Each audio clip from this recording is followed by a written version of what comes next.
evening. I wanted to welcome you tonight to the Dublin Speed Management Public Meeting. I'm Aisling Babbitt. I'm the Public Affairs Coordinator for the City of Dublin. I want to go over a few housekeeping items to get us started. First of all, our ground rules. The meeting is being live streamed and recorded. All comments are part of the public record. Questions will be answered at the end of the presentation. We have microphones here as well.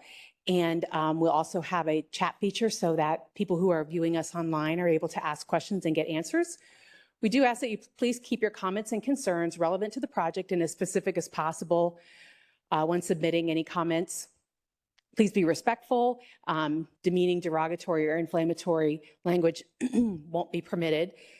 There may be instances where we're not able to respond to questions during the meeting. We will be replying to them afterwards and doing follow-up with email, or if we need additional information to gather to properly respond. If you want to make a comment or ask a question during the meeting and you're viewing online, please click the chat icon, which is at the bottom right corner of the screen, and questions and comments will be addressed at the end of the presentation. To get us started, I'd like to introduce Katie Alone with Tool Design, who is a consulting firm that's helping us with this project. Great. Thanks, Ash. As Ash mentioned, I'm Katie Alone with Tool Design, and we'll be doing introductions of the rest of the team in just a minute. But today we're going to do project background, talk about visions and goals, draft strategies, ideas for reducing speeding, locations of concern with speeding, and then we're also going to do a wrap up and have plenty of time for questions because we want to hear from you all. So I'm going to let all the City of Dublin staff introduce themselves real quick. Or if do you want me? Good evening, I'm Tina Waskowitz. I'm a civil engineer in the Transportation and Mobility Division. Thanks to everyone here in person and online tonight. We appreciate your time and your input. Hi, and good evening. I'm Jeannie Willis. I'm the Director of Transportation and Mobility, and I'm going to pass it to Lindsay. Hi, I'm Lindsay Weisenauer, the Director of Communications and Public Information for the City of Dublin. Thank you. Good afternoon. My name is J.M. Rayburn, and I'm a city planner with the Division of Transportation and Mobility.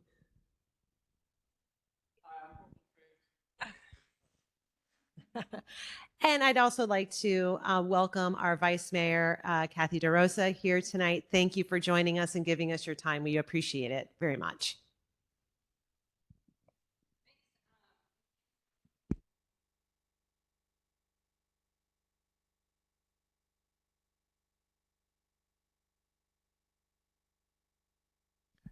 I'm David Chips. I'm the Columbus Office Director of Tool Design. Hi, I'm Mario Coleman. I am a planner and engineer with Tool Design and Deputy Project Manager for this speed management program.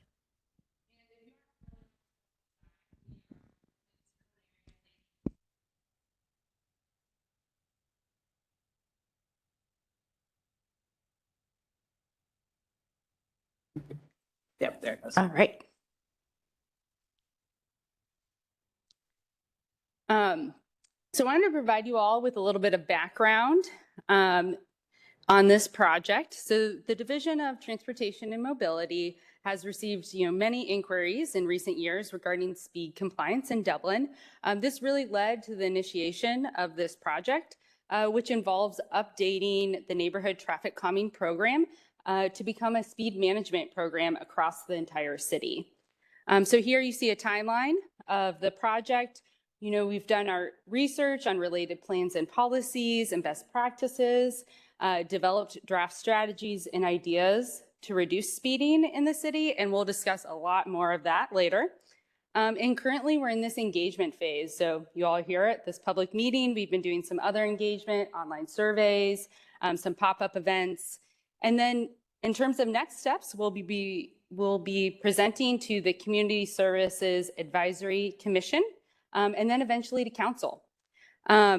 This program is also really laying the foundation for Dublin's future Vision Zero initiative, So if you aren't familiar with Vision Zero, it is a strategy to eliminate all traffic fatalities and serious injuries. So I'm going to turn it over to Mario, who's going to give us some background on speeding.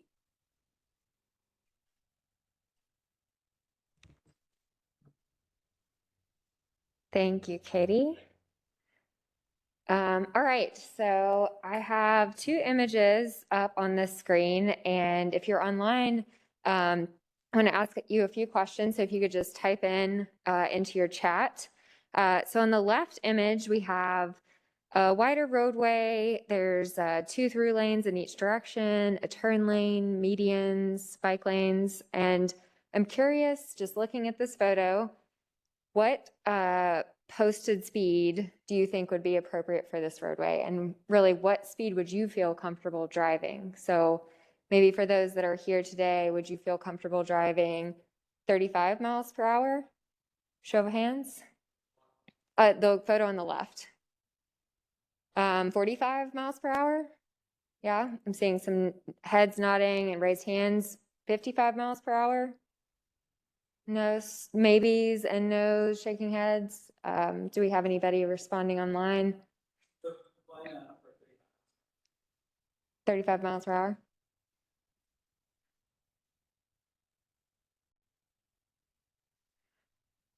All right, and then in contrast, we have a photo on the right. This is a residential street. There's houses built somewhat close to the roadway. We have sidewalks, there's street parking. What speed might you feel comfortable driving on this roadway? 25 miles per hour? See some nods and raised hands. How about 30 miles per hour? Maybes and some shaking heads. 35 miles per hour? Some more head shakes. Anyone online sharing what they would feel comfortable driving? 25 miles per hour. Okay. So without giving you the posted speeds on these roadways, you were looking at these probably thinking about the width, probably about what type of land use is around these roadways, how many lanes there were, and to share with you what the actual speeds here are. The one on the left is 35 miles per hour, and the one on the right is 25 miles per hour. So it's interesting that, you know, those visual cues told you what those speeds probably are. And many of you said you'd even feel more comfortable driving at higher speeds in that photo on the left that's only posted at 35 miles per hour. And this street width, visibility, on-street parking, all actually play a really significant role in what makes it comfortable to speed on a roadway. In the past, engineers would design roadways at least 5 miles per hour over the speed limit. And the thought process was, let's build in a little bit of factor safety. You know, we think people will probably go over the speed limit. But what we've learned since is that this really just makes it more comfortable to speed. And it doesn't actually create safer roadways. So a lot goes into how a roadway is designed, and those factors significantly contribute to the speeds that we feel comfortable driving on these roadways. A lot of communities have come back to address this through traffic calming devices, but it's important to talk about this because traffic calming devices can be effective, but it's really, they're really being used to address an underlying street design problem. So let's talk a little bit about why this would be significant. So you may be thinking, oh, they designed the roadway 5 miles per hour over. Is that really that significant? But speed, actually small increases in speed can be very significant whenever we're talking about safety. And as speed goes up, the likelihood of a crash goes up. Along with a higher likelihood of a crash, higher design speeds bring a higher risk of fatal or serious injuries. So if you're walking along a roadway and a vehicle strikes you at 20 miles per hour, the chances of that crash resulting in a fatal or serious injury is 18%. But as soon as we go from 20 to 30 miles per hour, which may not seem like a lot, especially if you're not deep in the safety data like some of us are, that doesn't seem like a huge increase in speed, but we can see that the risk of a fatal or serious injury jumps from 18% to 50% to 77% for those increases in speed. And I know that knowing this really influences how I drive, but most people aren't aware of how significant those small increases can be. If I wasn't a planner or engineer working in this field, and having this daily reminder of how important it is to travel more slowly, it probably wouldn't, I might be still in that same mindset. So when I share this with family or friends, they're always pretty shocked. And I think that this is a really important piece moving forward and sharing with the public on why speeding matters and how impactful it can be to reduce your speed on a roadway. So how do we start to address this? Something that's been missing, I think, in more recent years is looking at speeding from a more systemic approach. Across the US, sometimes we were addressing street-specific issues, but that really just shifted the problem. So where we had complaints or where we had data is where we would target resources. But cities like Dublin are recognizing that, resources are limited and we need a more coordinated approach, a more targeted approach. And we want to make sure that those resources are dedicated towards areas where speeding is causing safety issues. And so in this example, I have a local street, and sometimes this is how we've been looking at things in the past. This is where we have the data. This is where we have public feedback on what's going on here. But if we just added some kind of physical measure to these streets, we might actually shift that speeding problem to neighboring streets. And maybe perhaps even those local streets, while they might have some speeding issues, perhaps where we're seeing our fatal or serious injuries are actually on the arterial streets. So having a more systemic approach, using our public feedback, our eyes on the street, and our data will help us have a more targeted, comprehensive approach to addressing speeding and safety. Nationally, many communities are using something called a safe systems approach as the model for addressing speeding. And this has been one of the go-to resources or best practices that we're looking at as well. And just to boil this down, in the past, traditional road safety practices were really focused on behavior and changing individual behavior, but the safe systems approach is recognizing that humans make mistakes and those mistakes shouldn't cost them their lives. It's also a shared responsibility. So we need to look at roadway design, leverage technology, and work across departments and with the public to address speeding concerns. So this is, Katie mentioned earlier, Vision Zero. Speed management is a part of that process, and the safe systems approach is that model that's helping to inform this process as we develop your speed management program. All right, I'm going to pass the mic back over to Katie to talk about the project vision and goals. Thanks, Mario. All right. So I'm going to actually just read this off to all of you. This is the vision of this program, the draft vision. The speed management program will provide a framework for a data-driven approach to speed management. The program goals and strategies focus on creating safe and comfortable streets for all road users across Dublin, with a focus on people walking and biking. And I want to point out a few things about this vision. First, we're talking about all road users across Dublin. So we are talking about all of Dublin roads. And then also, I think it's really important to note that we specifically call out people walking and rolling. And when we say rolling, we mean those who might be using mobility devices or bicycling, because they really are our most vulnerable users. And Mario just went over how as speed goes up, the severity of a crash and potential for fatality of a pedestrian goes up. So we have 6 different draft goals.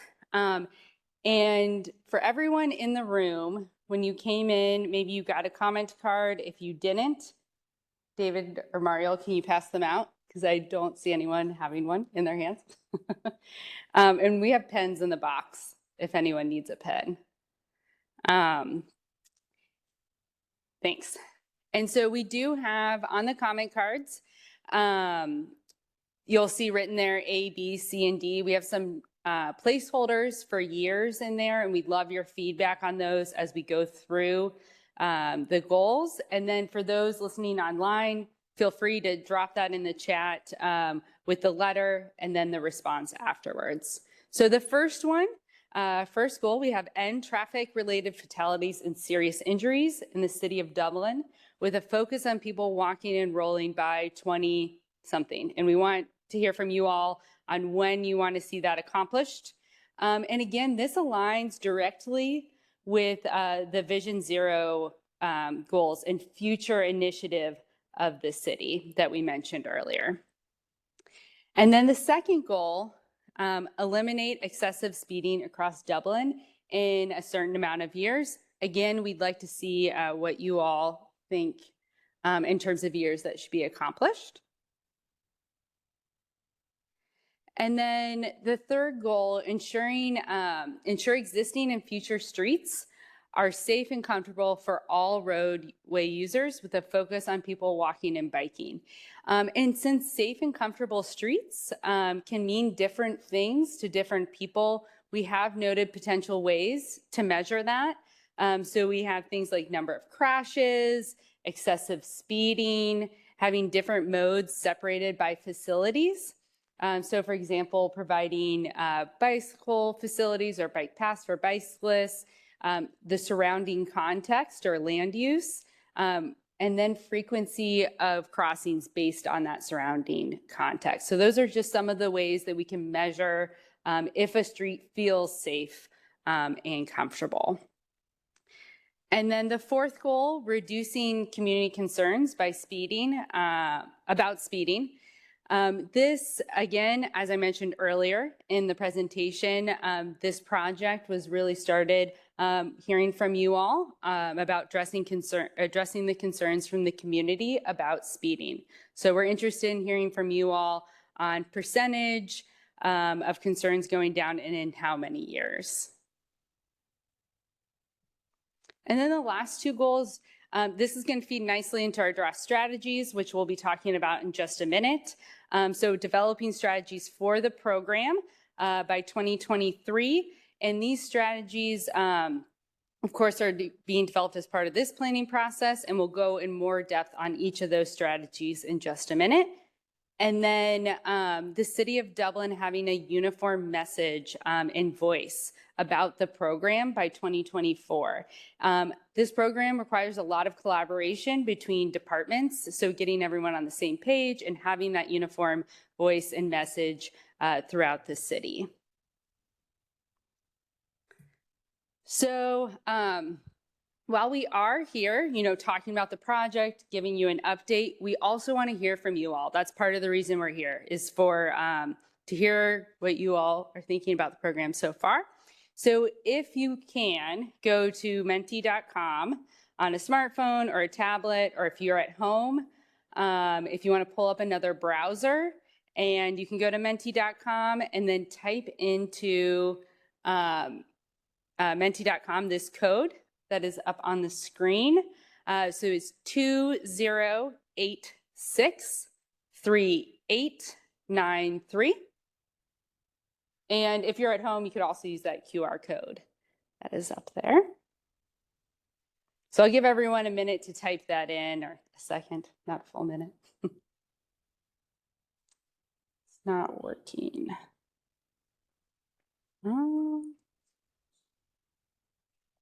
Is it popping up now? Okay, great.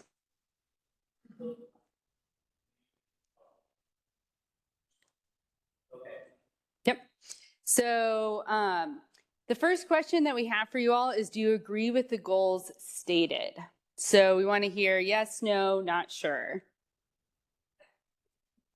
Yeah, the code is 20863893, and it's up on the screen.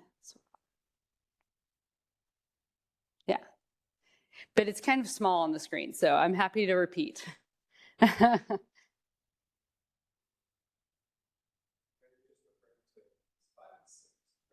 All 6 goals. So, and we'll ask in a minute if any are missing. So there's an opportunity to add for sure. Great.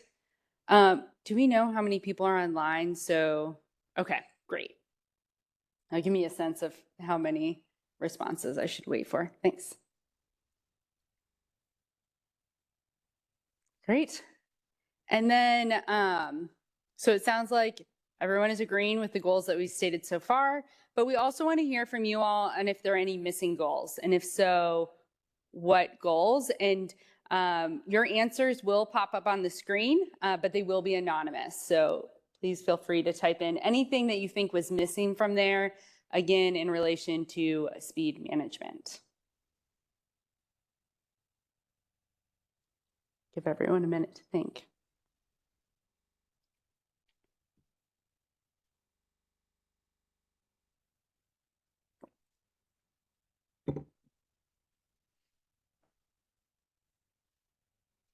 Policing speeding in school areas, reducing speed on city roadways, reduce speed, sorry, on city roadways. Some of these are definitely getting into the ideas that would be part of the strategies that we'll be talking about. Emphasis on areas with schools and popular pedestrian areas. That seems very in line with the vision that we've been talking about, with a focus on people walking and rolling. Having interim goals to address serious speed concerns, and then reduce speeding in neighborhoods specifically. Great. Great, I think that's the responses. So now I want to go deeper into the draft strategies that we have as part of this program so far. So the first strategy, this directly relates to that last goal that we talked about, to have a uniform message about speed management. This could include several things: establishing a centralized system for departments to identify and address speed management issues across Dublin, developing internal processes and guidelines for speed management decisions within the city across multiple departments, and proactively sharing with the public ongoing efforts and outcomes of the speed management program. Strategy 2, this is really understanding where speeding is occurring by conducting data-driven processes. So that's going to include reviewing collected speed data, conducting an analysis to identify higher risk streets and intersections based on roadway risk factors and crashes. And then also gaining input from the public on areas of concern. So part of the reason we're here today. So we're doing this through a few different ways. We have an online survey that's out there now. So if you haven't filled that out, please do. And then we've recently had 2 pop-up events, one at the Dublin Community Center and one at the Dublin Market, where we got input. You can see some of the boards up here that we used at those pop-up sessions for those online, they're boards with some dots on people's opinions on ideas for reducing speeding and then areas of concern. We'll talk again more about that later. And then of course, this meeting is a big piece of that public engagement. Doing public engagement and then the data-driven processes, this will really lead to a list of specific areas that we need to be focusing on in terms of speeding.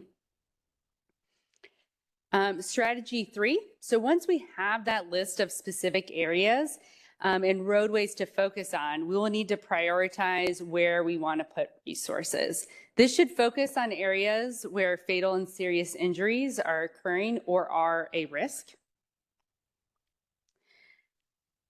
And then strategy 4 is getting into that toolbox and how we're going to be addressing speeding. So this should include strategies from multiple things: education, enforcement, and physical measures to the roadway. We'll elaborate a lot more on this toolbox in the ideas for reducing speeding section next. And then strategy 5, for any planning project, we really should have performance metrics to track our progress. So this strategy will be identifying metrics and timeframes to measure success of the program. And then lastly, strategy 6. And as we've mentioned several times now, a future initiative of Dublin is Vision Zero, and this program specifically feeds into Vision Zero. So that last strategy is creating a Vision Zero action plan for the city. And how these strategies will be implemented. So within the plan, each of these strategies will have several components. We'll have the lead, which department or division will be leading that effort. We've talked a lot about collaboration, so partners and who will be supporting and providing input on that strategy. The timeline, when it's desirable and possible to accomplish the strategy, and then those specific activities to implement the strategy. And we're going to be getting a little bit more into that toolbox as part of strategy 4 in a few minutes. But before we do, I want to switch back to our questions. And here we have the strategies listed out, and we're interested to hear from you all on what is most important to you. And they might pop up, appear a little differently than they are on the screen, but they are all there. And so if you can just take a minute and rank them, that would be great.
Is that on now? Yeah.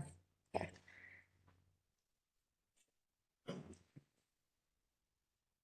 All right, so next we want your feedback on some of the preliminary ideas to address speeding. So I'm going to walk through what those are, give you a little bit of an overview of each. So we can address speeding in a variety of ways, and they're all looking at behavior change through programs or physical measures. If you recall on the slide Katie showed about strategy 4, there were 3 buckets or 3 categories listed: education, enforcement, and physical measures. So we're going to talk about examples of each of those to give you an idea of what that looks like.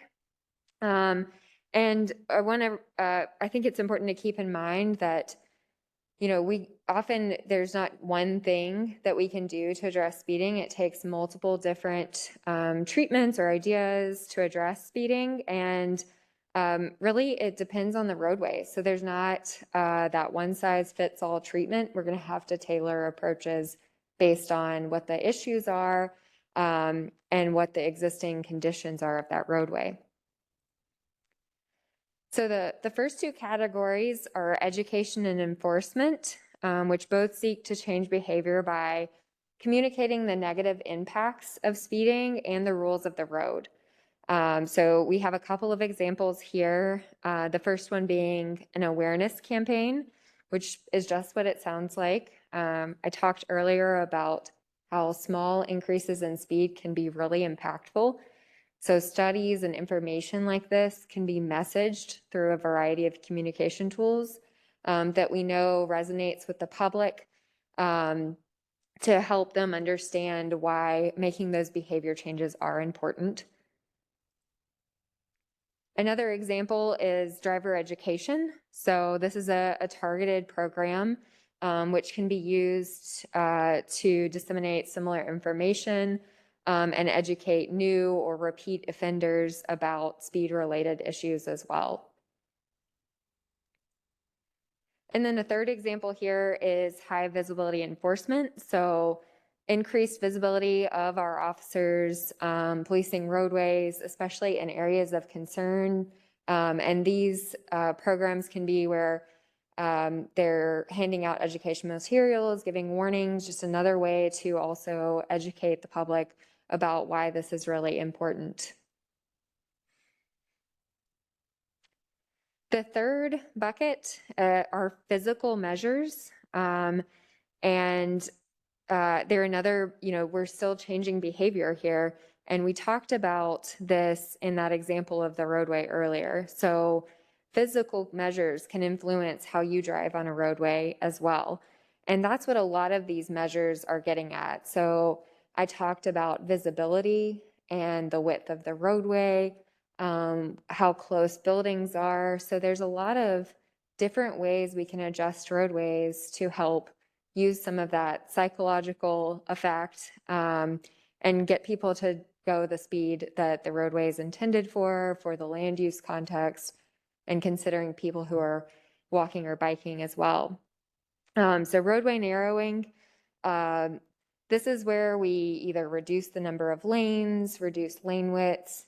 Often our roadways are overbuilt, so we're not talking about reducing these in a way that would make them impossible to drive on. We're talking about right-sizing these roadways to both allow for regular operations and to manage speeds.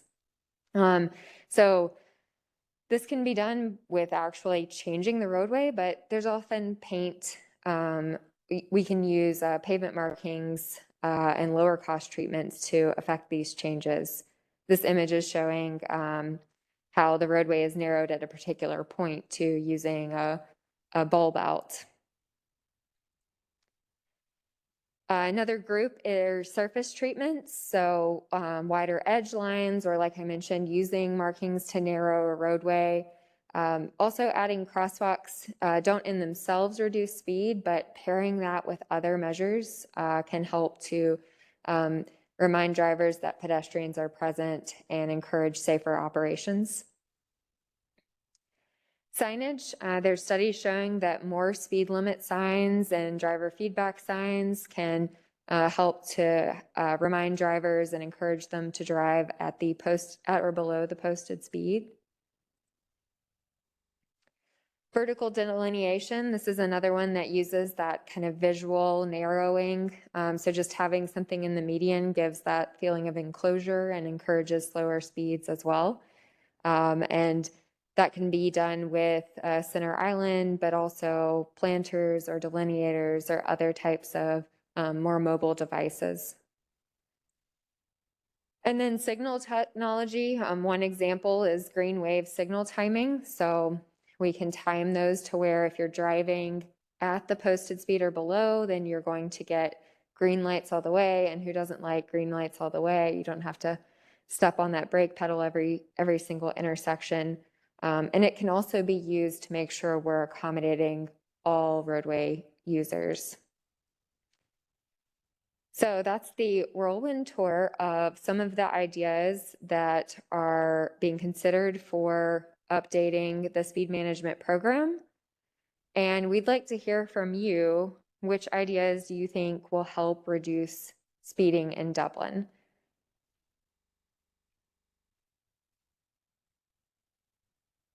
Katie, I think this is a multiple choice, so you can pick multiple. You can select one or all or mix.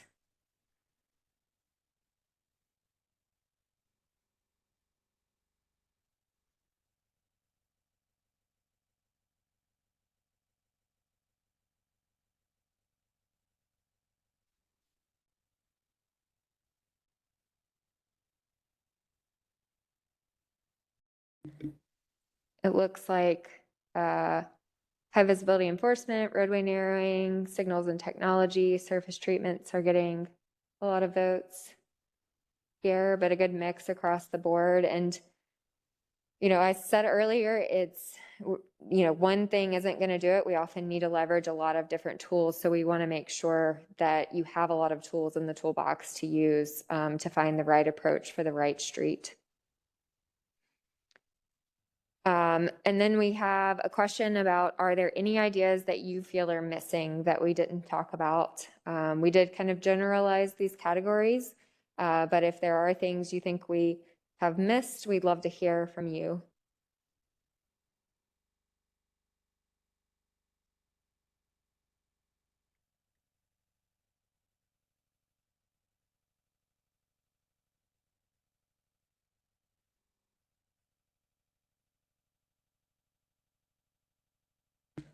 I think the mic keeps cutting out, sorry. Speed bumps, technology to provide speed data for users, placemaking components and creative crosswalks, fines and penalties for speeding.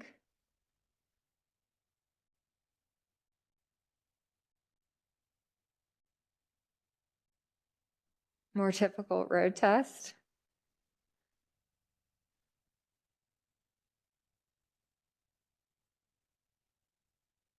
I'll leave it just a few more seconds if anyone else would like to provide any other ideas.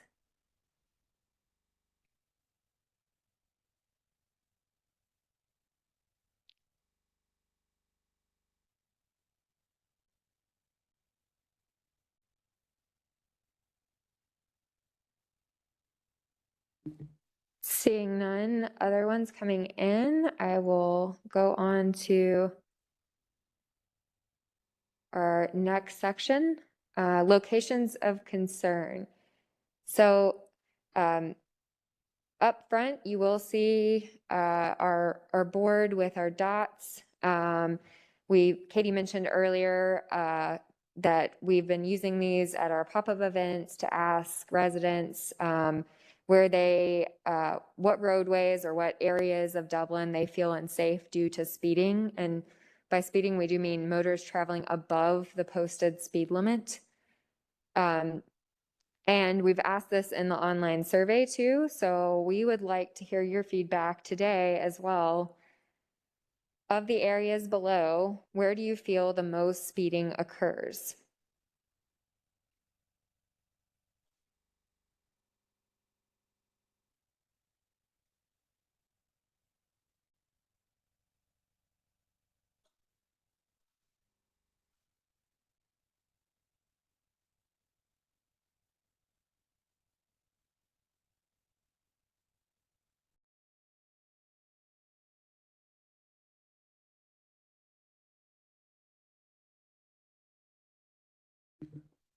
All right, so state routes and interstates are the highest, and local roads, okay, and then Bridge Park, arterials, near schools, no votes for historic Dublin. Okay, and then similarly, of the areas below, where would you prioritize addressing speeding concerns? So from this list, we'd like to know, you've mentioned, or you all voted and voted for multiple locations where you think there was speeding occurring today, but we'd like to know your priorities.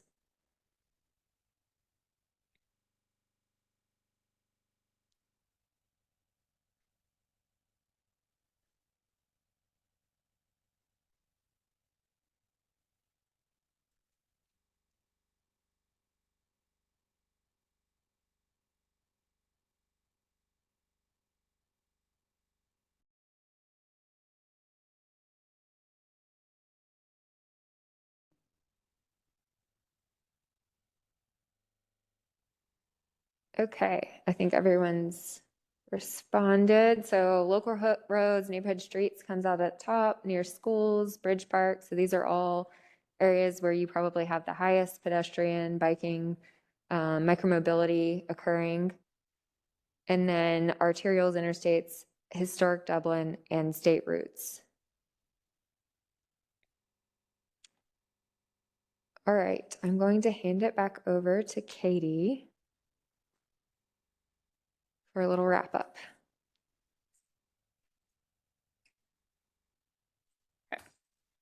Great. So now that so let me lower this a little bit so I can see you all. So we are getting into the Q&A section. So I do just want to remind everyone before we open it up to questions what those next steps are for the project. So at this time, we are in that public engagement phase. If you haven't taken the online survey, please do. But all of the engagement, and as I mentioned, the research we've done on existing related policies and plans, and then the data-driven piece will inform and refine those final program plan elements. And then next steps are going to be presenting to the Community Services Advisory Commission on September 13th about what we've heard from you all, what we've done to date, and then eventually to council with the draft final plan. So that takes us to the end of our presentation piece. Thank you all for participating in the Mentimeter questions and attending. And we do want to open it up to questions now. And for those in the room, if you can raise your hand and we'll bring a microphone over to you. And then those on the chat, if you can let me know in a few minutes. Yeah, okay. What I want to say is not so much questions, but more comments. Is that all right? Yeah. Okay. Got my little notes here. I want to thank Officer Traves, by the way, for being here because I've talked to him many times, and Kathy. Quite frankly, I think it's rather embarrassing that other members of City Council are not at this meeting. If they genuinely care, they would be here. Because they're not here tells me that they really don't care. I live at the corner of Terra Hill and Raymond Drive. I've lived there for 30 years in my home. I'm probably one of the longest living residents in that area in the same home. I probably 20 years ago spoke in front of City Council about the speeding issues. At the time, I talked to Balbir Kindra, who was the head engineer, about taking measures such as more stop signs. He told me that they were illegal to put on Terra Hill. I said, why can you put them by the school, but you can't put them down here? We're either all illegal or we're not illegal. Something I've never gotten an answer to, and I don't understand. I see walkers, bikers, people of all ages going down Terra Hill all the time. I see speeding there quite often, and I'm not talking about people going 10 miles over the speed limit. I'm talking about people going 50, 60 miles an hour. These are teens, these are neighbors, these are all types of people. One of the other things that I talked to the city about at the time were calming devices, speed bumps. The city balked, I think, for aesthetic reasons. It was interesting at the time that the mayor, Tim Lechleiter, had those put in his neighborhood in Waterford Village, but they were a no-no in our area. I didn't get a definition of what an arterial street is I almost consider Terra Hill an arterial street because it's used as a cut through, just as my perception of what an arterial street would be. No offense to the police department, but the police department uses it as a cut through. The fire department uses it as a cut through. I see people live in other surrounding neighborhoods who use it as a cut through. I mean, you know, the problem just continues on and on. The city took measures. This is why I have some doubts about this. I mean, you know, talk and intentions are cheap. The city put in these devices, some of these curb outs you referred to, that have become an obstacle course for a lot of people. Speeders are speeders. They're going to speed. You can do all the education that you want. That's going to have a minimal effect on the behavior. What's going to change people's minds is, and the police can't be there all the time, but is enforcement. Hitting people in the wallet, hitting them where it hurts. All this other stuff we've seen with measures they put on Terra Hill. No one is going to convince me that that has stopped speeding on Terra Hill. And I've always said, and I've said it to Officer Traves, it's a shame that it's going to take someone to get seriously hurt before the city gets real serious about this. I don't like speed bumps per se as much as anyone, but that appears to be, in my opinion, the best solution. Because the people that are going to speed down the street are going to bottom out and ruin their car. And again, that's kind of hit them in the wallet. Back when they did this study, similar to what you folks are doing, I assume, there were people on the committee from the city that didn't even live on Terra Hill. And I said, how can they be ones that could give viable input when they don't even live on Terra Hill? I think people, whether it be city council members or other people involved in this, if they lived on Terra Hill and saw firsthand what happens there, they'd be a little more serious about it and take measures that would really, you know, address the problem. The city didn't do us any favors when, and this goes back to Terra Hill being a through street. When they put the rec center entrance there, they put a left-hand turn a while ago before the roundabout at Post Road. Perimeter Drive, I was told, was supposed to suffice for the traffic that goes down Terra Hill right now. Newsflash, it doesn't. For that purpose, more people use Terra Hill than they use Perimeter for a couple of reasons. First of all, Perimeter is further down if you're coming south on Avery Muirfield. Second of all, the winding road, people don't want to drive those kind of roads. It's the same thing that's going on Shire Rings right now with this. I don't know who designed this, but it's. Sorry, jump in here real quick. So I appreciate your comments, and I do want to give an opportunity for others to ask some questions if they have them. So I know you said you wanted to provide a few comments, and it looks like you're getting through them. If you want to continue for another minute and wrap it up, or we can let some other people ask questions and come back to you if we have time. Okay. No problem at all. The areas that I see a lot of speed on, I do, and it's not only me, call me selfish, is the Terra Hill area. I see the same kind of speed on Avery Muirfield at Terra Hill. I see it on Tullymore. I see it in front of the high school. It's ridiculous. I'm going to make the same challenge to everybody in this room and city council, most importantly, who I made the same challenge to 20 some years ago. If you really care about what's going on, come to my home, sit in my driveway for an hour, you know, and you'll see what the reality of this is. Officer Traves has had his people there during the week. I've seen very little enforcement on the weekend. Just because it's a weekend doesn't stop people from speeding down Terra Hill. Again, newsflash, folks. So I appreciate what you're talking about, but again, talk and intentions are cheap. Let's correct the problem. I don't think the problem is difficult to correct. And personally, again, my own opinion is starting with speed bumps.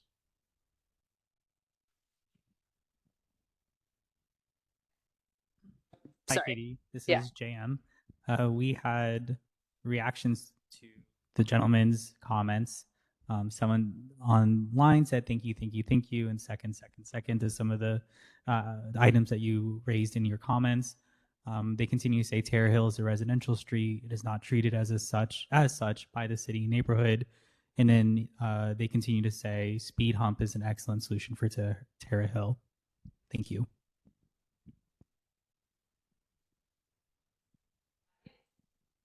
My name's Ernie Shepard. I was here ago, and I made some comments. And honestly, not to reiterate what Mr. Terrell did, but I'm on Sells Mill Drive, okay? And some of you I have talked to in the past, and you've had studies and so on and so forth, but there's still a problem there. And yes, I brought up speed bumps, right? And I know that was addressed at the last one. Speed bumps, and we need to slow them down. One of the things that you've done recently, you have put a sign. Sorry. Well, sometimes I talk real loud and I don't want to. Oh, sorry. Anyway, I'm from Sells Mill. That's where I have been for a few years. And there is a problem of speed, okay? And I have talked to the police, maybe not that gentleman there, but they can use my driveway too. And I'd like to see more of them. You know, I asked what type of schedule they have. The answer was none. I don't want to pick on anyone or another, but we need to see more. And you put signs up the last couple weeks that is a deterrent when they're going down. It shows that they're going over 25 and it'll start flashing. And that's one thing. But after a time, they're going to get old and the speeding is going to come back. You know, people say, well, they're just not going to do anything. I don't see the police. And we need to have something else like speed bumps, okay, to slow people down. I totally agree with that. Whatever that's worth, okay? So one thing question-wise, Great. I spouted enough, but with this information, honestly, Kathy gave me some here a month ago. Of the meeting and some of those things that you guys are working on, right? And I went door to door on Sells Mill, and I basically knocked on the door and I handed them a brochure if they weren't there to say, hey, there is some type of program going on in Dublin. So my question to you is, I see about the meeting, we see how many people really got the message or didn't get the message. Can we have copies of what was delivered today? Because I said to the people, and I don't know all my neighbors, okay, that I will keep them informed of what's going on. So if somebody can give me a summary, I'll make copies of it and I will knock on their doors and I'll hand it to them. So communication, I guess, is what I'm asking for. Not just for me, but my neighbors up and down the street type of thing. And I guess I couldn't really see very well. You know, I'm a senior. No. Anyway, I couldn't tell where Sells Mill fits into your planning, okay? If it does, to be honest with you. Can you be more specific, one of you, to tell me about Sells Mill? Where does it fit in the the strategy and the timing and everything? And I said one thing on your comment card, which I'll hand my chicken scratch. It's saying that, shorten the timeline. You're saying, I know it takes time, and we really appreciate that. That is being worked on, okay? But 2023, 2024, and what your priority is zero, accidents and those types of things. I just made the comment to try to look at that. Now, it's easy for me to say that, right? And you are the ones that are doing it. So maybe that's not a realistic request, but consider it, please, because we are in dire need of it. But again, I would like to not say address it, but where does Sells Mill fit into this? Because that's my concern. I saw a lot of pictures on some major highways in Dublin, and I know that's possibly a priority. But again, when you had your graft on local streets and that type of thing, that was one of the top priorities that people were anxious to get results on. Yep. Great. So I heard a few questions in there. So first, I will say we are recording this, and it'll definitely be available online for anyone in the neighborhood, anyone in the city that would like to listen to it. We'll also have the results from our poll that we were doing live as part of that, so people can see the people who attended, where their priorities lied. And then there's an online survey that is currently open that we can email everyone if they signed in and provided their emails. It's also, I want to say, speed management /speed management on the homepage. Okay, great. And then also the board outside has a QR code on it that you can scan as well. So online survey currently open. We'd love to get more feedback. I will say we have over 200 respondents so far. So we are hearing from others in the community. And then also, as I mentioned before, with the pop-up events that we've been doing, we did one at the community center on a Wednesday evening, and then one at the Dublin market on a Saturday morning. In both of those, we engaged with over 50 people at both of those and got some feedback as well. So please do encourage your neighbors to listen to the recording, provide feedback on the online survey.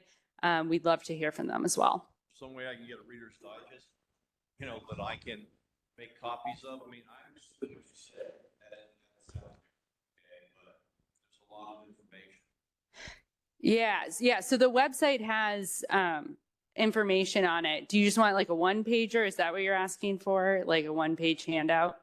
I think that's something we can probably provide. Yeah.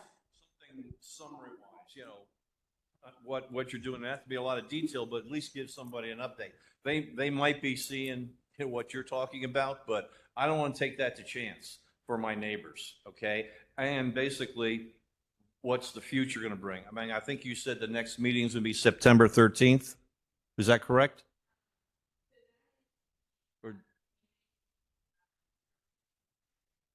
The Community Services Advisory Committee meeting that we'll be presenting to. Okay. It's just that if they get that out, maybe they can put that on the calendars and we can get more people that are concerned about it and bring that to all you individuals. Sorry, I'm speaking in here. Sorry. Yeah. Anyway, if there's somehow, some way that can be done, it would be much appreciated. Great. Yes. Katie, we have some reactions online and a question. Oh, yeah. But I'll start with the reaction first. The participant says there's a cascading effect as well in quote unquote dangerous streets with speeders like Ontario Hill causes child and teenage cyclists to use the sidewalks instead of the street, which makes it difficult for pedestrians. And then they go on to say, thank you for taking online participation. I wish I could have been there in person, but I have a 1-year-old. Her livelihood is certainly affected by this initiative. Thanks. And then I'll go to the question that we received. And the question was, hello, we have similar concerns in Bridge Park. There is excessive speeding at the intersection of Bridge Park and Longshore Street. With the advent of DORA and the increase in pedestrian traffic, this is a serious safety issue, particularly for the children and young adults on scooters rolling through the intersection. Speed bumps are a necessity. What measures will the city take to address the safety issue? Thanks. So I think I'm going to try and answer maybe the Sells Mills question and the Bridge Park and Longshore question. So this program is a comprehensive speed management program. Again, so we're looking at identifying areas of concern with speeding. So we will be coming up with that list of areas, and that is based on feedback from you all, based on looking at some of the data pieces that we talked about earlier. So collected speed data on roadways, as well as an analysis that looks at roadway risk factors and previous crashes. Again, with a focus on those vulnerable users, so people walking and people biking. That'll help us determine where resources should be put to address speeding, and then that toolbox of strategies that we've been talking about. So all the strategies that Mario went over, the ideas for reducing speeding, we talked about how you really need more than one of those ideas to make an impact and to reduce speeding. And so once we have areas that you're focusing on, we would be looking at those specific areas as part of the, and then choosing tools that fit that area to address speeding. So this program lays out that approach. Yes. Yeah, I have another question. My question is, you've heard several residents, myself, this gentleman here, and people online mention speed bumps. My question is, why was speed bumps not noted on there as one of the measures to take? Something that has been talked about with a few different departments. And we talked to the fire department about it, and they're not as for speed bumps because of how it makes the patients uncomfortable and reduces reduces response time. And then also, we've talked about some of the maintenance concerns that the city has with speed bumps. So those are some of the considerations that have gone in about speed bumps. What I will say is that, again, we are talking about multiple strategies to address speeding. No one strategy, no one idea will solve speeding. And we really want to come at this from a systemic, comprehensive approach to address speeding. I don't know if anyone else from the team would like to add to that. Yeah, sure, I can attest to the policy. I agree with a lot of us. I've spoken to both of you guys before in regards to speed complaints and what you guys think about speed bumps and that they would help among many other residents. And what I try to explain, and I definitely get it from your perspective as well, coming from a residential street where I live, and there are speed bumps on that street because I have to slow down to go over those speed bumps. But what I will say from responding at emergency lights and sirens to a particular call or fire department, they can attest to it as well. You do significantly have to slow down to get over those. So it does reduce our response time to get to a scene as quickly as we can if we need to.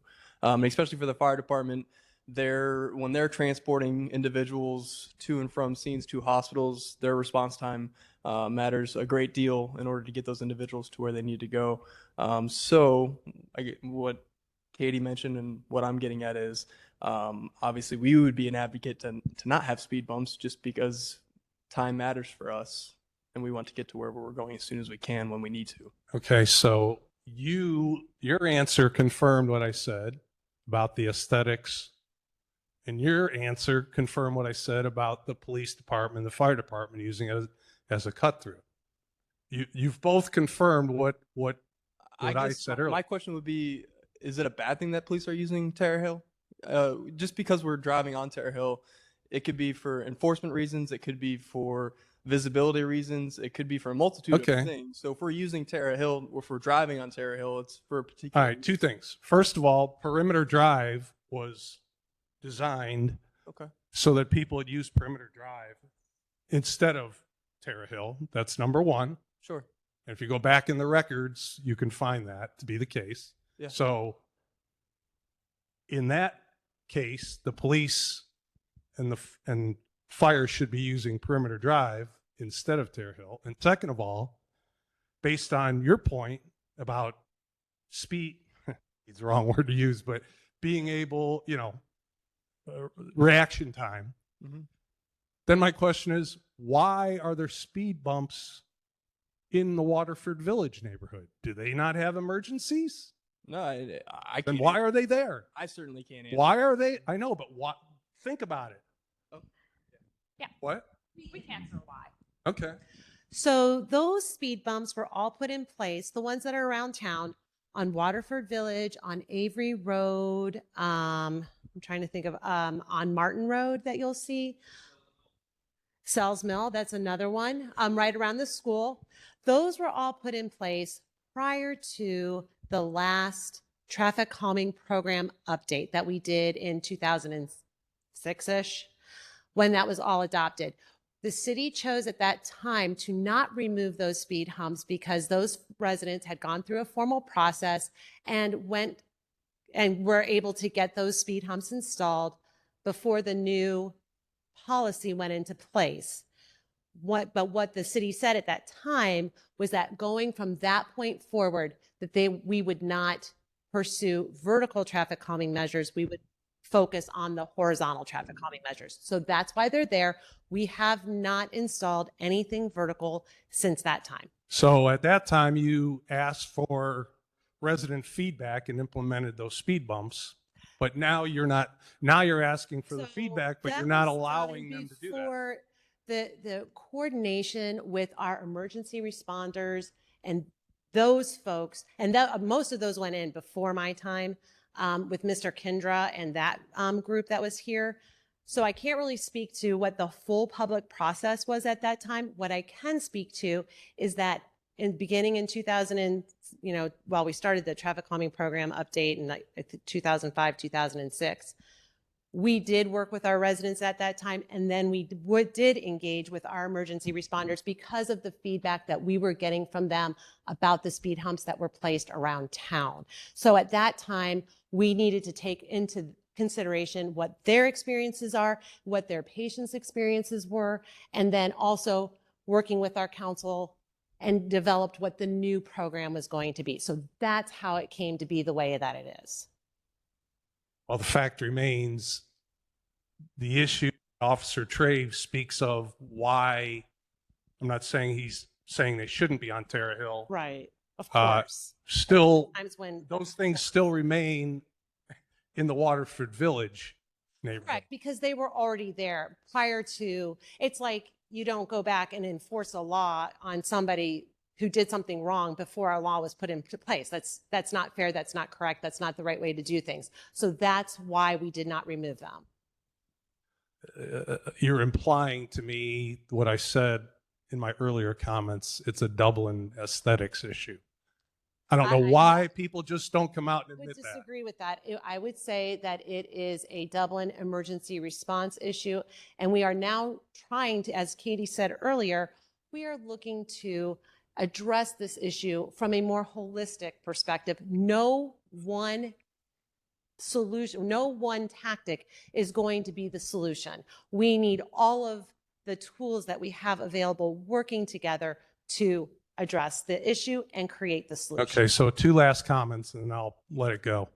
From what you're saying emergency response times must not be as important in Waterford Village as they are in other areas of the city. Well, Second again, of all, your answer to me is telling me that we will never see speed bumps.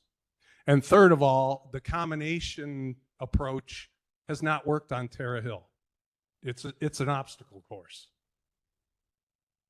So I don't know what you're going to do differently, but I'm waiting. And right now, that's one of the reasons why we're having this conversation. That's why we're brainstorming with our experts in the field, because we didn't know what to do next either. So we went out and we sought help. And that is why we hired tools. Well, where I live on Terra Hill, there is no island. There's an island a few blocks down one way and a few blocks down the other way. So people slow down, go around the island, and speed to make up speed before they get to the next one. That design has done us zero favors. Zero. Definitely a challenge simply because of the number of driveways and not blocking access. We worked with all of the residents on Terra Hill at the time and developed what that program was going to look like in order to accommodate folks who wanted on-street parking, accommodating driveways, maintaining full access.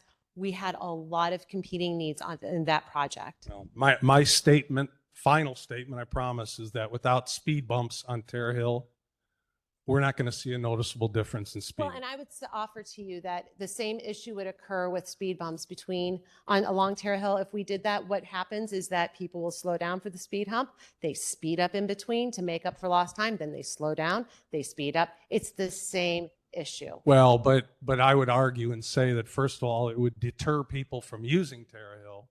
And second of all, it will slow people down. Yeah. So, and that's the other issue is that we do need to address this from a holistic perspective, because the other thing that we have learned very, very, very clearly is the whack-a-mole theory. So we address speeding on one street and then it deters to another street, and that's not fair to the other street. So that's why it needs to be a systemic, holistic approach. Perimeter Drive statement too. That's what Perimeter Drive was built for, so people don't use their. I was told that by Valbeer Kindred. That was the purpose. Well, and maybe that was at the time. I can't speak to that because I certainly wasn't here at that time. However, what I can tell you now is that Perimeter Drive certainly serves a purpose. It serves the commercial corridor along, one of the main spines in Dublin. But it is an alternate route, but it is not the alternate route. What the important thing about our roadway network is that these are public roads and that our drivers are all welcome to be on our public roads. Now, when they are on these roads, we need to create that environment so that we have these self-enforcing roadways and drivers drive the character and the neighborhood in which they are driving. Now, do we have some work to do? Of course we do. If we didn't, we wouldn't be sitting here tonight, right? And the other thing that I'd like to make sure that everyone realizes, and thank you again so much for coming and joining us tonight. We really do appreciate it. And with our online guests. What I'd like to really make sure that everyone understands is that this is not the only public engagement. We don't have 5 people engaging in this process. Katie and Tool Design have hosted a few different pop-ups. We had folks at the rec center. We had folks at the Dublin Market downtown in Bridge Park. We've had this online survey. And I think at each of the pop-up events, we had about 50 people engage at each one. Yeah, so we talked to at least 50 people at each. I'd say 100 plus, walking by and we're saying, hey, we're doing this event, check us out online. So quite a few people engaged at both of those. And then we also have the online survey where we have over 200 survey respondents participating. So that is probably likely why we have gotten the word out. Our residents do know we are getting really nice participation. We are always looking for more. So get the word out to your neighbors. We're happy to have them come to CSAC. We'd love to hear what they have to say. Take that online survey. Can't emphasize the importance of that enough, so that we get all the information that we need to be able to make the decisions and make recommendations ultimately to our city council, who will then guide us in how we proceed. Makes me, yeah. Okay. Your statement right there makes me feel city council should be here today, and somebody should step up to my challenge, and somebody to be right there on site. And we are fortunate enough to have our vice mayor right here, who will absolutely carry this water forward to the rest of council. She is very interested. She is very vested. And we're lucky to have her here today with us. So thank you. Hello, everybody. I'm Alex Harridge. I am a 16-year resident of Dublin. I've been trying to, I've only been driving for a few years now that I'm 21. So driving has been like a newer experience for me. But I wanted to ensure that the needs of pedestrians and bikers are also taken into account as it involves these speed management programs. So we've heard a lot of talk about Tara Hill. Mm-hmm. That's one location that I bike frequently to get to the Red Tribune. Nice. So biking up Tara Hill is quite difficult when you have to move around the curb cuts that are impeding the roadway. That if you have a car coming in the inner lane and you're on the outer lane, you have to cut into their lane frequently to get around at the stop signs and the roundabouts, or I'm not sure if that's. Yeah, but you're fine. Yeah. Yeah. So those are concerns that I would have as a pedestrian biker as well, in that making sure that these speed management systems don't also prohibit or inhibit other pedestrians or users of the roads. So that would be a concern of mine. Yep. I had other more general comments about mobility in the city, but I think I'll address those separately with JM if that's okay. And then I did have some suggestions, alternative suggestions for speed management. Namely, one option that was missing from the list earlier was the complete removal of cars from specific roads. So I've had the privilege of being in Germany for a class trip. They make heavy usage of pedestrian plazas, and that's an area where cars are only allowed to go in during the morning times, and then the rest of the day, that road, or really just like a traditional kind of plaza, is only for pedestrians. So something like that, I think, would make a place like Bridge Park really pop out, both in terms of placemaking as well as just usability of it. We saw this during COVID as I think it was Longshore was closed down and became like a dining area / pedestrian plaza. I really enjoyed that when I got to go downtown Dublin and explore it. So I think making something like that more permanent, or increasing the places like that where cars aren't the ones who are the road isn't designed, or the area isn't designed for the car, but rather for the pedestrians and other users. And I think that will avoid issues or limit areas where the vehicles and the pedestrians are interacting with each other. And with that, you'll see, hopefully see a decrease in those pedestrian interactions and accidents. Yeah. So I think that's also another avenue of pursuing speed management, or really getting to Vision Zero, that I would like to see the city explore. Thank you. Those are great ideas. Appreciate your feedback. Yeah, thanks. I do want to chime in and say definitely pedestrians and people, as we said, rolling. So those using mobility devices or bicycling are definitely a focus of this program, and as at the forefront and mentioned in the vision. So I really appreciate your comments. It's definitely on our minds. Katie, JM again. We have some reactions online and another question. So there was a lot of reaction to the previous conversation about speed humps. So the participants were just confirming some of the streets that the speed humps are on, referencing it to the fence law. And when you put up a fence before they're outlawed and you get grandfathered in, I think that's what Jeannie was talking about, was legally non-conforming uses and whatnot. There are talks about the islands, I believe, in Terra Hill. So concerns about going the wrong way in the island if there's no obstruction, possibly someone getting hurt.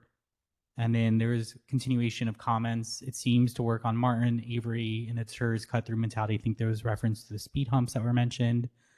So that is the end of that reaction. There were other comments to Alex's suggestion. Excellent suggestion, restricting car access to roads, for example, Bridge Park. So now I'm going to pivot to the question we received as well. There's a few participants. So the question that was asked was, there's a comment, the gentleman's suggestion about making Bridge Park Longshore a true walkable community is an excellent idea. As he stated, this was previously done with the outdoor restaurant seating, exclamation point. That's all for right now. Thank you. Thanks.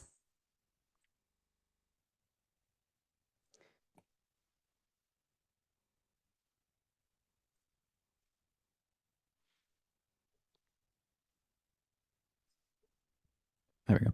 This one's for the officer.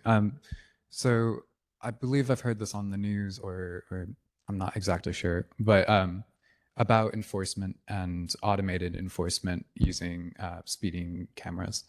Are you able to ticket somebody without an officer being present?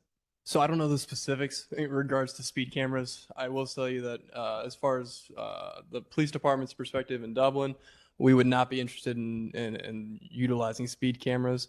from what I do know about them, they do have to be monitored by a police officer to issue that citation. So the officer, to my knowledge, needs to be present with the camera as it's running in order for them to be issuing those citations.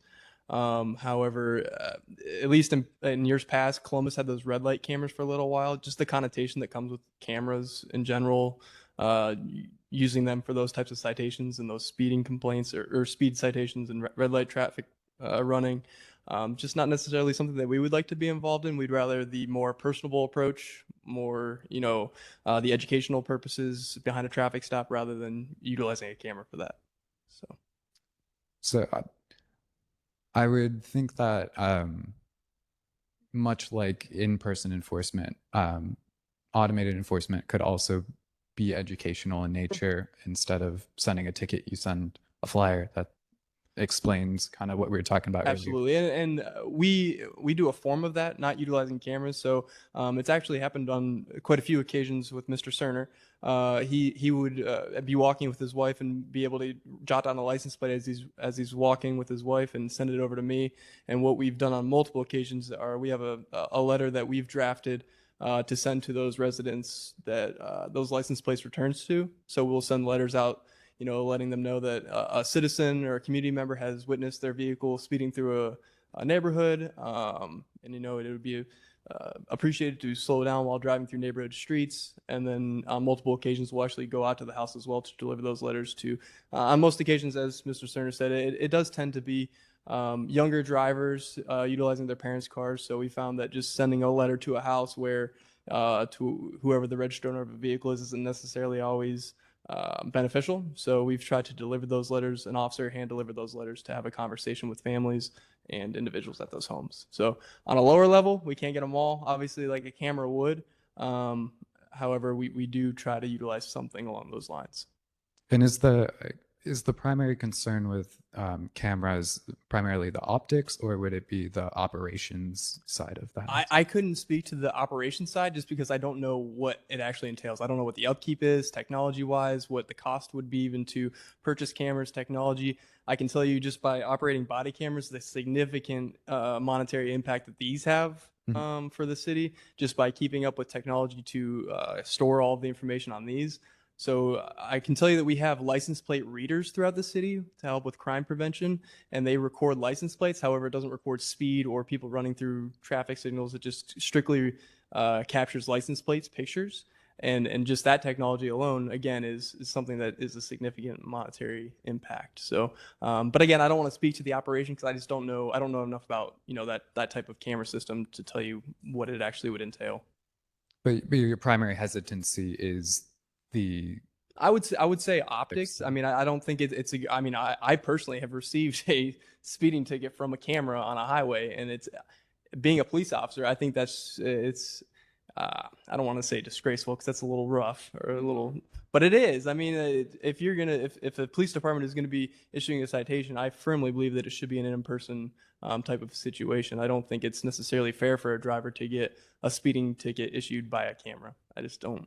That's my personal opinion. So I don't want to speak on behalf of the police department, but I'm going to answer the question the best that I can to you. And that's just my personal opinion on that. Okay. Yeah. So that I've also been in a vehicle that's gotten ticketed feel great. by a camera. It doesn't feel great. See that sudden flash, you go, oh. Yeah. I didn't even see the flash. So yeah.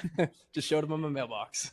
So I understand the surprise nature of it and the optics issues of the city implementing something like that. Sure. But from what I understand on the minor research that I've done on it, it's a means of consistent enforcement. Sure. And consistency is, I think, one of the bigger factors in terms of prevention, is ensuring that every time somebody speeds, they will get caught, not just 1 in 10 or 1 in 5. So that's, I think, an important factor to take into account with these measures, is making sure that they're consistent measures rather than just one-off or only occasional. Sure. I agree with that.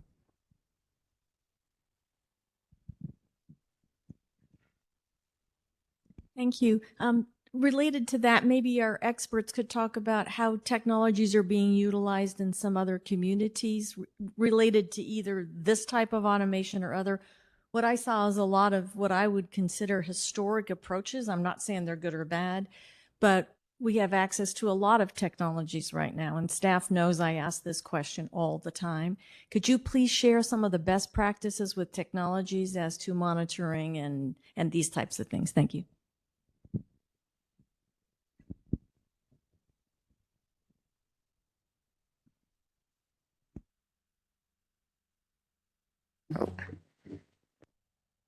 Okay, if I can get the microphone to work.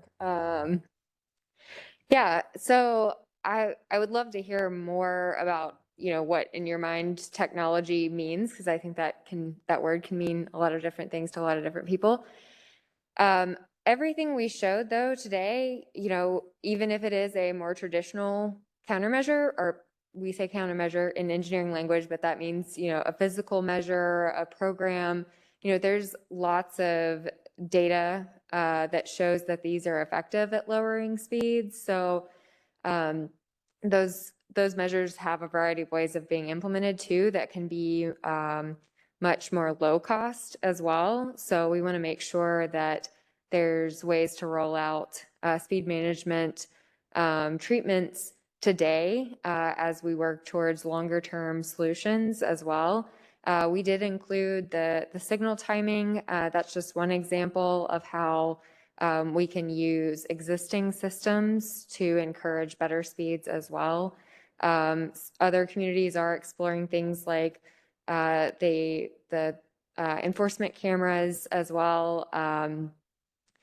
But the primary tools in the toolbox are really looking at that underlying roadway design too, because at the end of the day, that's what's influencing how we think about driving, how we measure what the appropriate speed is on a roadway. Does that help answer your question? Sure, okay.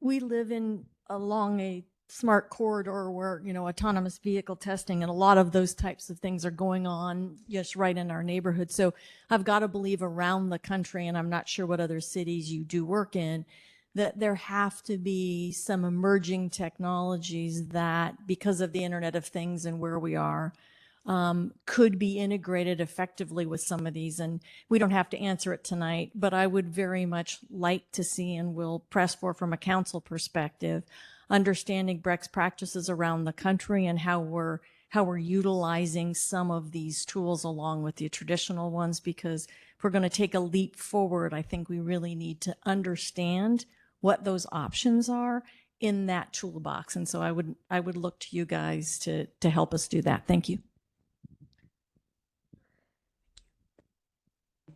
I should add that we have developed the 30% report, and a part of that process was looking at model cities, at other cities that have been working on speed management programs or Vision Zero. And so included in that list are what they're doing, how effective that has been. And those are the places we'll be looking to incorporate things that have been working for other communities in the US. Maybe you could add a little bit on the data-driven part of it, and maybe that ties back to technology to some extent. Sure, that's a good point. So I've been talking about the treatments themselves, so what we could actually put onto the roadway, but the other part of this process is leveraging the data that we do have to make more informed decisions about what types of problems we're having. If we know better what kind of problems we're having, we can also better use the tools that we do have in our toolbox.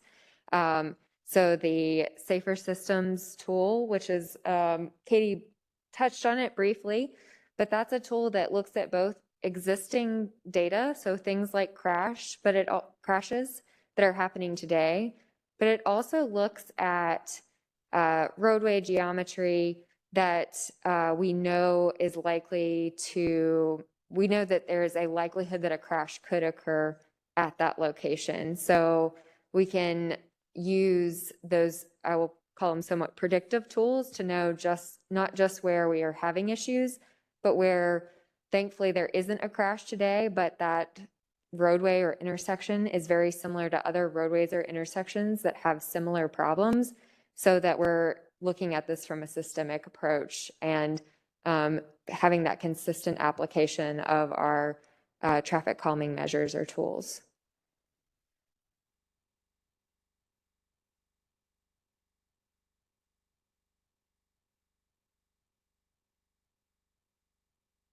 Any comments from our online guests?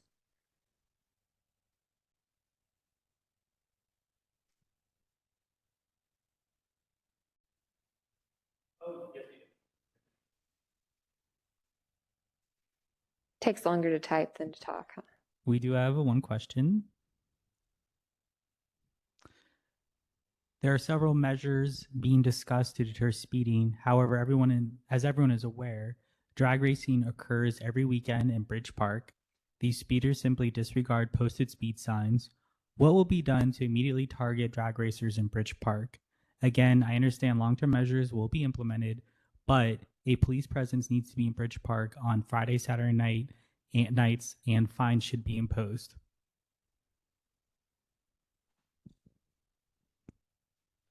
Just to speak a little bit about Bridge Park. So we've actually fielded numerous complaints in regards to speeding, a lot of vehicles in and out of the parking garages up and down Riverside and throughout the Bridge Park corridor.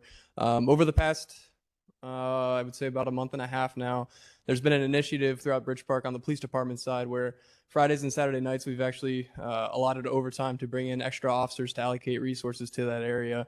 And in that area alone, I think the last numbers that I was looking at, we had over 200 targeted patrols in that area in the last month and over 150 traffic stops alone just in that area due to those officers being allocated to that area. It's been a significant area of community concern in the recent months due to just the amount of vehicular traffic that's going in and out of those parking garages coming from all directions, north and southbound Riverside, coming from 270 over Bridge Street into the area. So there has been a lot of community concern coming out of there. So we have made an effort to address it. We're going to keep those targeted enforcements up as long as we can in that area specifically. But in the long term, obviously, we're working with our partners at Transportation Mobility to come up with a long-term solution. But that's just been on the short term what we've been doing on the police department side in that area to try to address some of those concerns.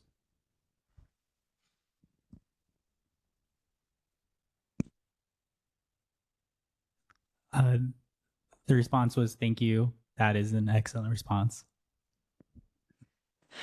I think I'll take a piece out of that question too, of what are we doing short-term wise. You know, the nice thing about the mix of, or the example of programs and measures we've talked about is there are things such as enforcement that is more easily targeted today. As we take a closer look at that roadway, collect more data, think about what types of longer term measures may be needed that are not as quickly deployed. So we do need that mix of being able to, identify roadways, understand where those resources need to be deployed, and really have things in our toolbox that can be rolled out today while we get more long-term solutions if needed in as well.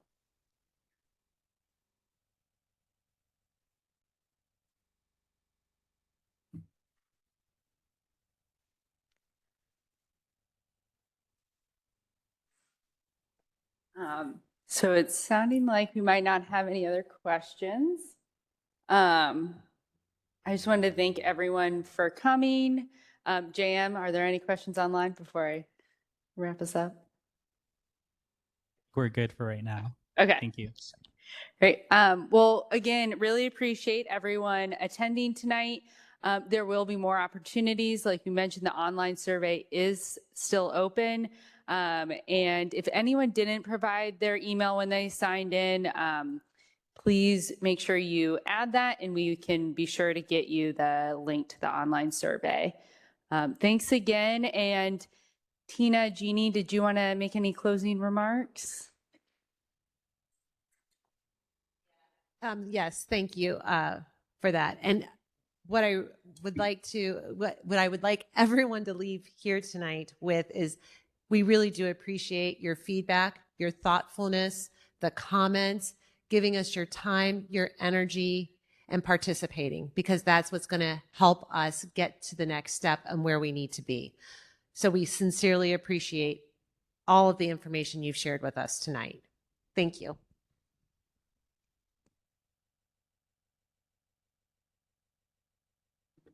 Thanks, everyone.